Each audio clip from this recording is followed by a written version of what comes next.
بسم اللہ الرحمن الرحیم۔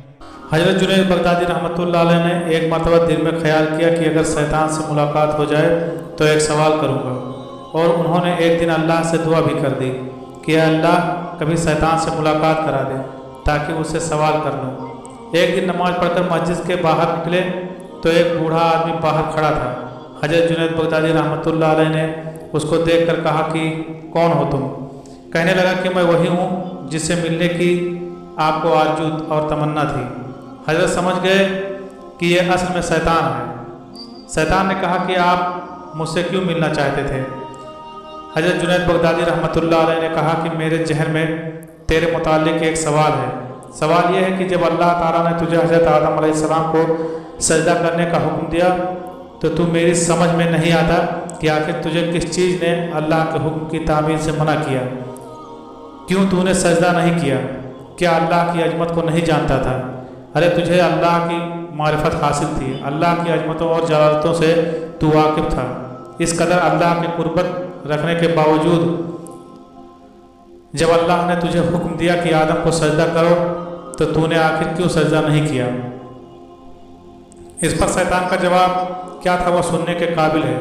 اس کے جواب نے کچھ دیر کے لیے حضرت جنید بغدادی رحمۃ اللہ علیہ کے ہوش اڑا دیے۔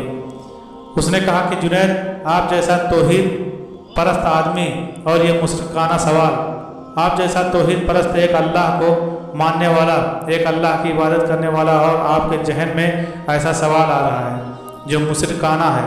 یہ سوال کہ میں نے غیر اللہ کو سجدہ کیوں نہیں کیا؟ کہنے لگا کہ آدم تو غیر خدا تھے، خدا تو نہیں تھے، میں غیر اللہ کو کیوں سجدہ کر لیتا؟ آپ جیسا توحید پرست آدمی ایسا مشرکانہ سوال میرے سے کر رہا ہے، بڑے افسوس کی بات ہے۔ حضرت جنید بغدادی رحمۃ اللہ علیہ کہتے ہیں کہ جب اس نے یہ بات مجھ سے کہی تو مجھے لگا کہ ہاں یہ تو ٹھیک کہہ رہا ہے، اور پھر تھوڑی دیر کے لیے مجھے ایسا معلوم ہوا کہ میرا ایمان سلب ہو رہا ہے۔ اس لیے میں نے سناٹے میں پڑ گیا، ہوش و حواس باقی نہ رہے۔ میں سوچنے لگا کہ اس کو کیا جواب دے سکتا ہوں، اس لیے کہ جب وہ کہہ رہا ہے کہ تم ایک اللہ کو ماننے والے ہو اور مجھے پوچھتے ہو کہ آدم کو سجدہ کیوں نہیں کیا۔ حضرت جنید بغدادی رحمۃ اللہ علیہ کہتے ہیں کہ میرے ذہن میں جواب نہیں آیا۔ فوراً اللہ کی طرف سے الہام ہوا اور مجھ سے کہا گیا کہ اس سے یہ پوچھو کہ حکم دینے والا کون تھا۔ حکم دینے والا جب خود کہہ رہا ہے کہ فلاں چیز کو سجدہ کرو تو توحید کا نام ہے۔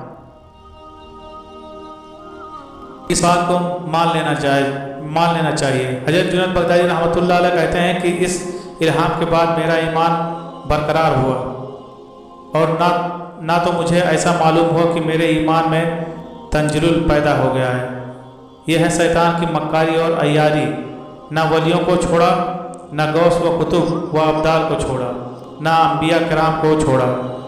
غور کرو کہ شیطان باتوں اور چیزوں کو کس طرح مجین کرتا ہے اور گمراہ کرنے کی کوشش کرتا ہے۔ اس سے واقعے سے آپ کے لیے اس لیے کبھی بھی شیطان سے بے فکر نہ رہو۔ شیطان کی عیاری اور مکاری سے بسا اوقات انسان بے ایمان بھی ہو جاتا ہے، لیکن اسے خبر نہیں رہتی کہ میں بے ایمان ہو گیا ہوں۔ شیطان کفر کو مجرین کر دیتا ہے۔ اللہ تعالی ہم سب کو نفس اور شیطان کے ہتھ کنڈوں سے محفوظ رکھے، آمین یا رب العالمین۔